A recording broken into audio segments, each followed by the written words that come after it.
Wir lassen uns niemals von anderen tauschen, es sei denn, wir tauschen zuvor uns selbst.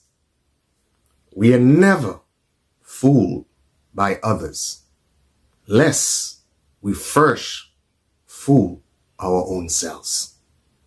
Stick around, I will explain.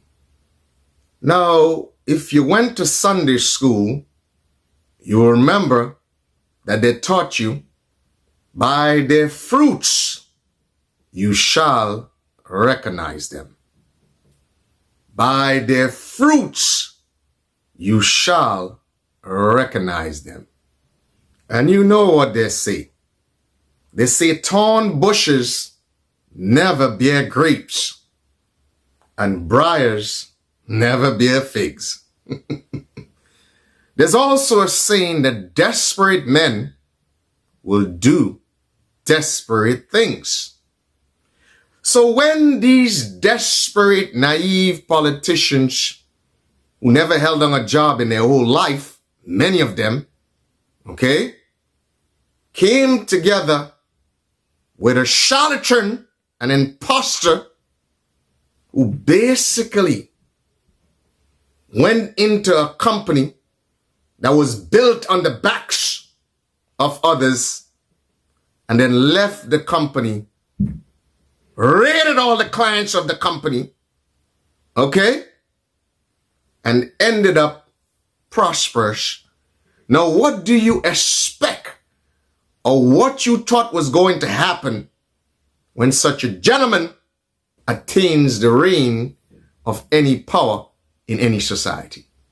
What do you think such a gentleman will do?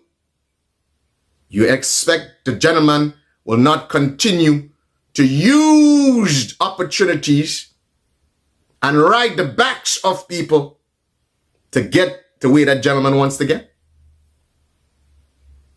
An opportunist gentleman does not all of a sudden change his opportunism because in some respects he attains a leadership position. In fact, such an individual with a history like that becomes more avaricious, rapacious, and opportunistic. Because the range of leadership offers much more opportunity for you to be rapacious.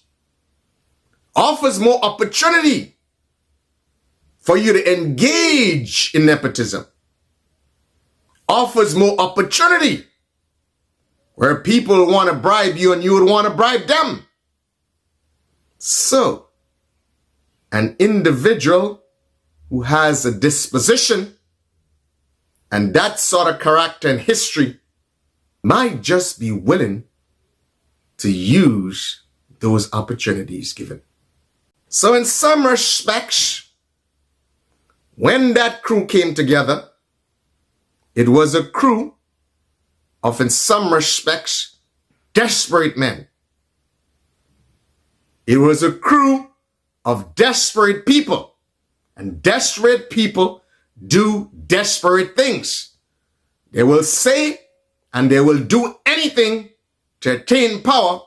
And when they get power, they will say and they will do anything to maintain or retain that power. So if politicians do not even acknowledge that Grenada possess people who are vulnerable and poor, then how do you expect them to be sympathetic or understanding or feel the pains of the people who are vulnerable and poor? If they're not going to even acknowledge it, what makes you feel that they'll feel some sort of sympathy to people who find themselves in the lower portion of the society? They're not even going to acknowledge that such people exist. So when you see that they're acting brutal to the people at Gwankai, after having set them up, because they allow them to do what they did, and in some respects, they encourage them to do what they did in times of campaign and prior to not being in power, because they wanted to pressure and in some respects sabotage the last government. Okay?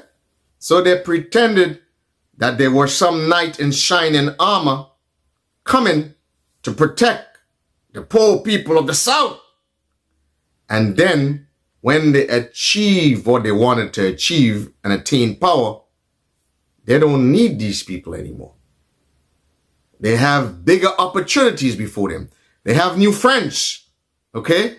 They're in a whole different category. So they don't have to cater to you anymore. They have to cater to the new acquired petty bourgeois friends and the new acquired foreign friends. This is what this is about.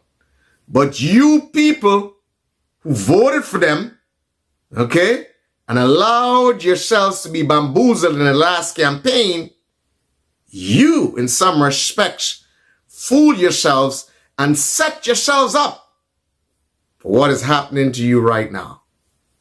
Okay? And that is just the tip of the iceberg. Okay? You see, your younger kids grew up looking at Pikachu and Pokemon and all them nonsense.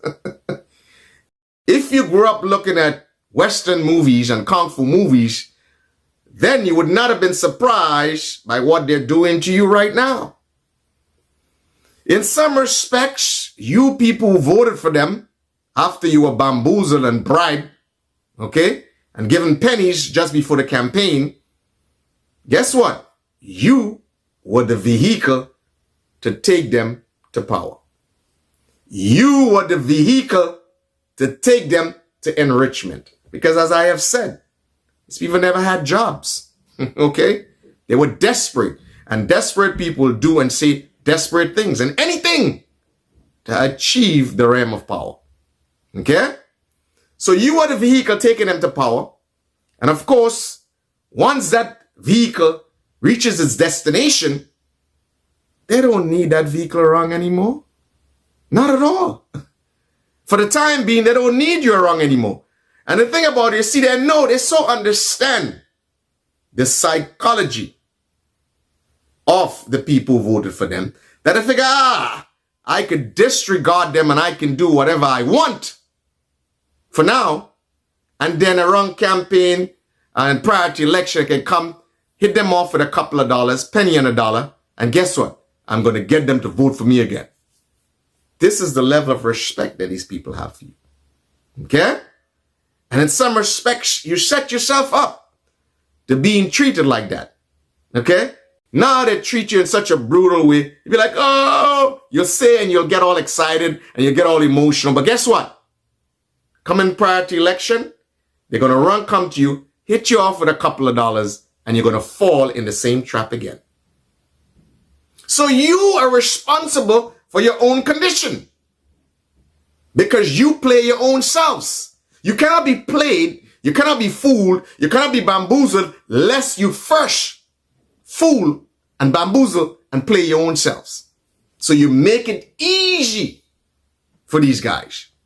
That is why they have no respect for you. That is why the leader of the current administration could say King Charles has nothing on him, because in some respects, he deludes himself into believing that he's some sort of African king and his subjects are the Grenadian people. Look at who the gentleman admires. Look at the sort of people that he interacts with. Look at the sort of people that he adores and spends a lot of time with. They always say, show me your friends and your company, and I will tell you who you are. So we know who the gentleman is and who he aspires to be. So for now, they can do whatever they want to you guys because they don't need you right now. Okay? So they can treat you in such a harsh and brutal. And nobody's saying that you have to break laws and stuff like that. Nobody's encouraging that. But you know what's funny? And you know what's super convenient? Every time situations like that come about, their followers, okay, because they are not in a situation. They say, oh, well, laws are laws. We're supposed to follow laws. Conveniently, we're supposed to follow laws. Laws are laws.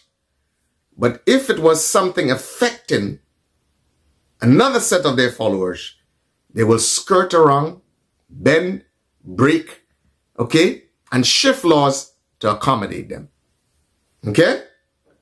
They will shift all kind of laws to accommodate their petty bourgeois friends. Okay? And the upper echelon friends. But you, the mass of people in the vulnerable and poor sector of the society, they're not going to skirt laws for you. Okay? They're the same ones who will be brutal to your sons and daughters, okay, when they engage in petty crime. But when they engage in their massive scams and their massive sophisticated schemes, they don't feel the wrath of the law. Not at all. But you, when you take a couple of dollars, they give you a whole bunch of jail time.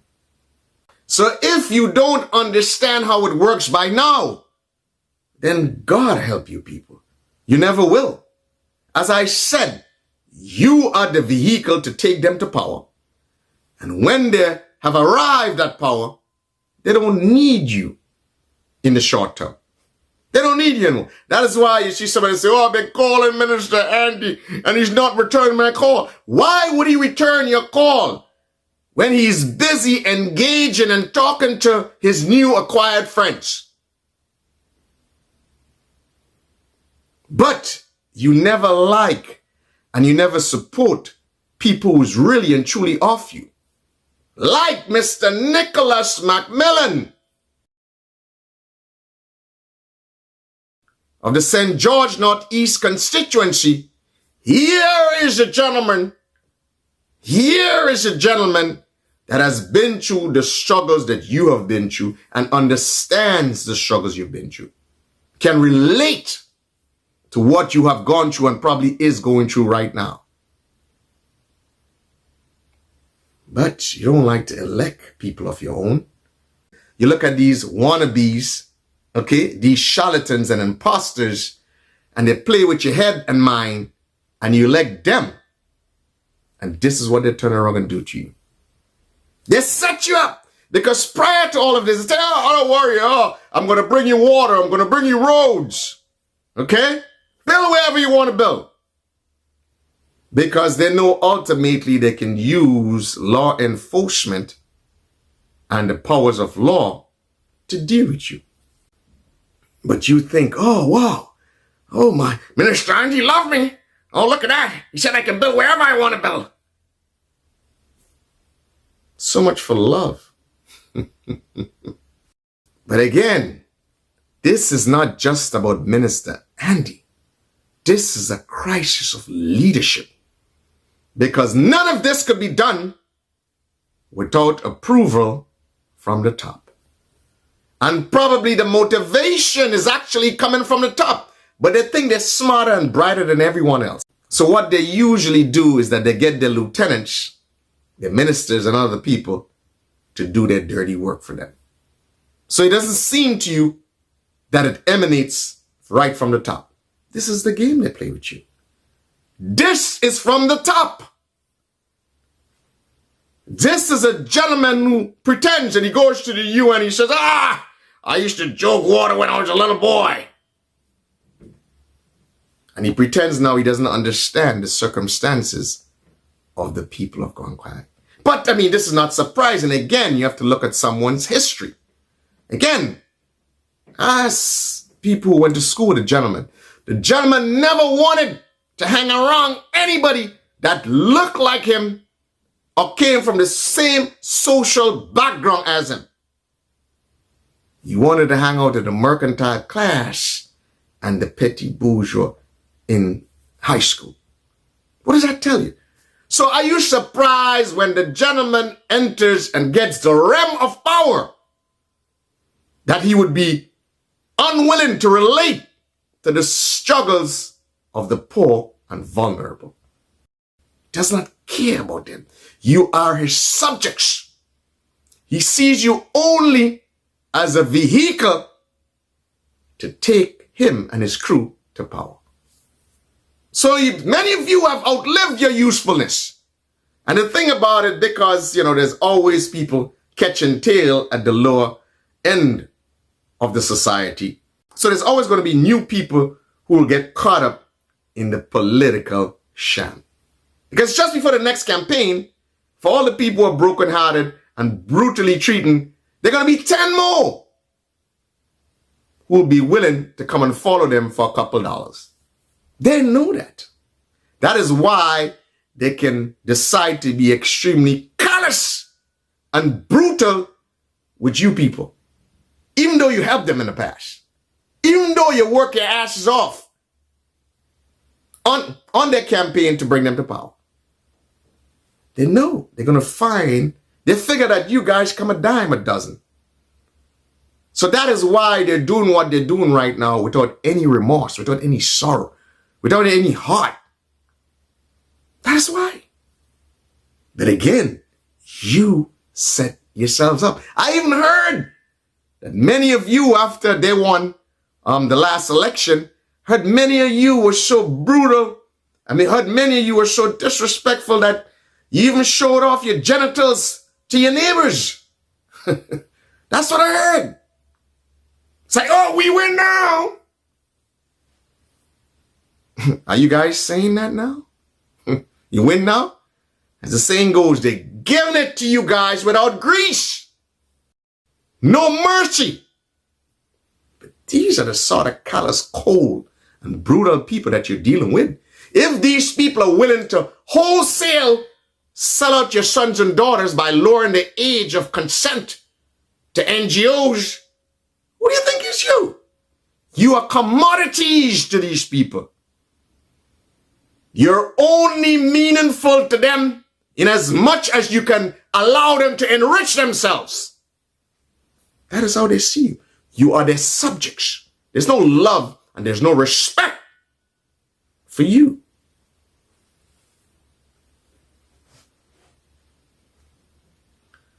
So, you have an opportunity in the next upcoming election to send a clear and direct message to the people who used you and discarded you. And the only way you can get your revenge for having been taken advantage of is by voting for the GSDP. Because the GSDP is the only party that truly understands your struggle and truly would take you to the next level. If you're looking for real change, the real change is only with the GSDP. All these others, they don't have your interest at heart. Many of them would not even acknowledge that there is poor and vulnerable people in Grenada. You got to see who they go hang out with. See who they go? Imagine these people leave and go back and hang out and beg. The people who sold them out to the white men, they go back to them. Just imagine that. They go back to these people and say, oh, we need to reconnect Africa and the Caribbean. The people who for hundreds of years never cared about you. Just imagine, if your family gets sold into slavery, you'll probably want to look back, or you probably have some sort of memorial, even in your own state or country, for these people. Do they have any memorial? For all their brothers and sisters who were sold to the white man? The white man couldn't go into these jungles. The white man couldn't go into the hinterland to capture black folks, to bring them to the coast to sell them. But these people, your leadership, wants to go back and reconnect with people who sold them out. They want to go reconnect with them. Say, we need to reconnect with the motherland. The only motherland that we need to reconnect with is Grenada. That is our motherland. Motherland, my ass. Our motherland is Grenada. Because it's through that piece of rock, we all struggled, we all toiled, and when we are invaded by foreign enemies, is by the blood and hands of our sons and daughters, we stood up and defended it. No one came to our assistance. Look at the history of Grenada. Look at it. Every time you were in trouble and struggle, it was your sons and daughters that defended, that stood up and fight for your land. And now the hem of power of your land is held by charlatans and impostors. These are the people who hold the hem of power. Some respects, children, immature children hold the reins of power in your country. And the scriptures is clear. It's like woe be unto a nation when children are their rulers. Especially avaricious, rapacious, charlatanistic imposters are your leaders. You're in trouble. You're in deep, deep trouble. And you have to understand, they're in, as I've told you guys, and it's all going to materialize. If you didn't understand the things I've been telling you for months, soon enough, you will understand, because everything will become apparent. As I've told you guys, this next election would be Armageddon-like. Okay? So you better be prepared for what is to come. Okay? You better be focused. You better be vigilant. You better be sober. And you better be disciplined. And you better know in what direction you want to take your country. Because this will be one of the most decisive elections in the history of Grenada. You have the socialist Marxist posse who are in with the NDC. A matter of fact, as I have said before, the NDC is hijacked by socialist Marxists, and they all have turned petty bourgeois. So how are they going to relate to the poor and vulnerable people on whose backs they ride and sail to power? How are they going to relate to you?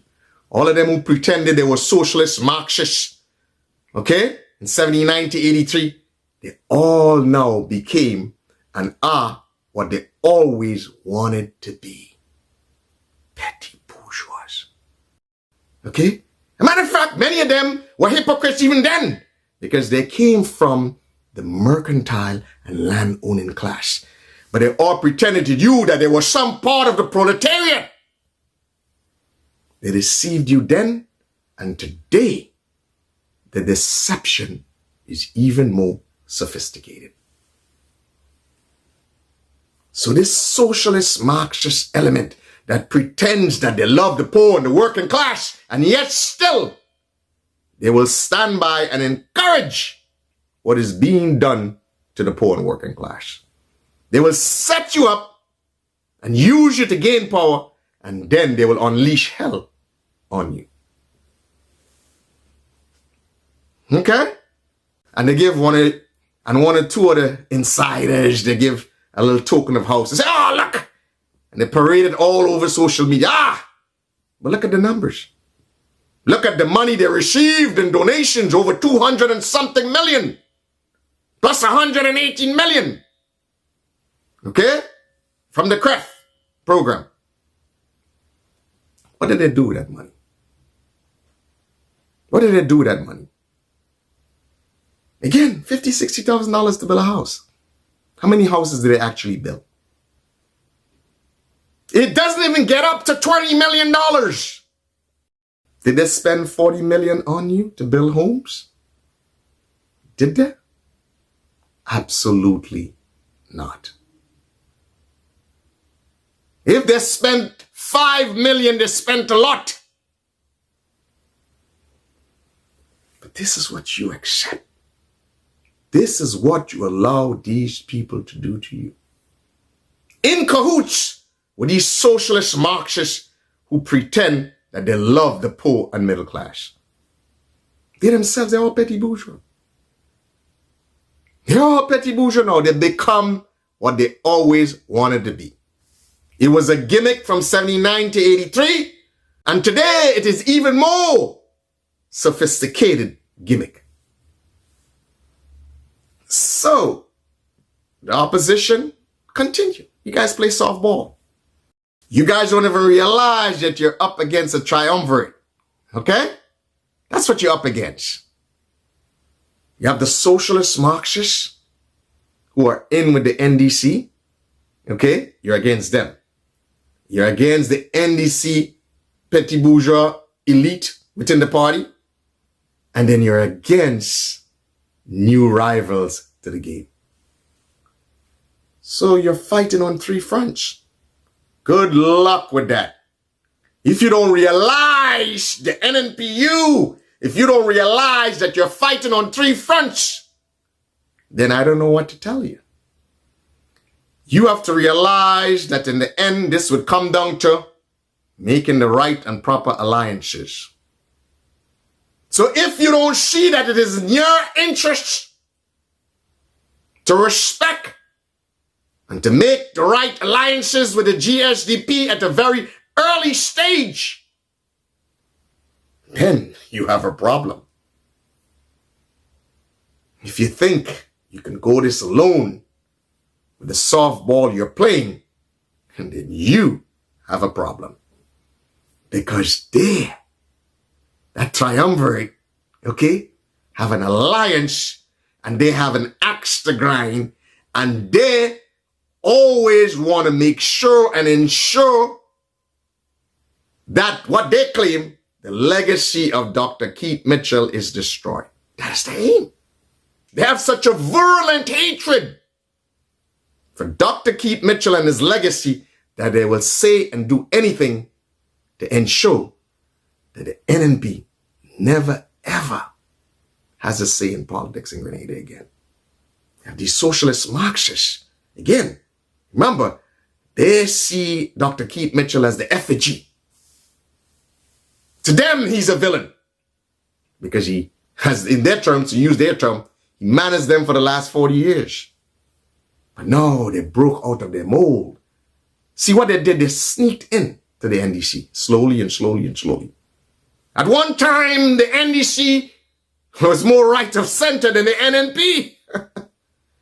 And then as these socialist Marxists slowly crept into the NDC became more left of center, left of center. And now what you have in the NDC is a radicalized leftist party. That is what you're dealing with. Okay? A party that uses the same tactics that is being used against African Americans in the United States, how they play with their minds and they play games. This is the same center-left party, the NDC in Grenada. That is their big sister party. So all these Democrat ideals and values that have been destructive for decades to minority communities in the United States, these are the same policies and the same instruments of power that they are using against Grenadian people. There is no difference. So I want you to understand the big picture. This is not unique to you. This liberal, dangerous, globalist mentality, it is a perverse demon that is being used against minority communities across the globe. And you would have thought that the people who come from among you, gentleman says, oh, I should joke water when I was a little boy.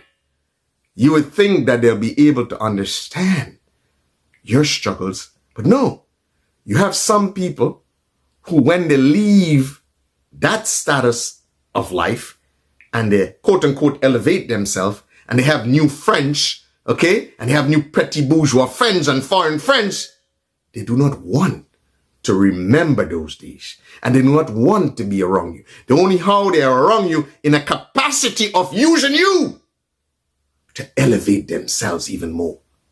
Okay? That's what you are. You become subjects. The gentleman said it.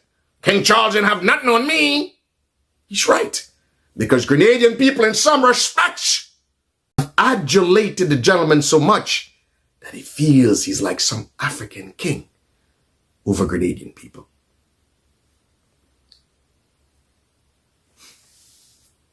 This is what you've done to yourselves. You have to see what you've done to yourselves. You have to recognize what is happening to you.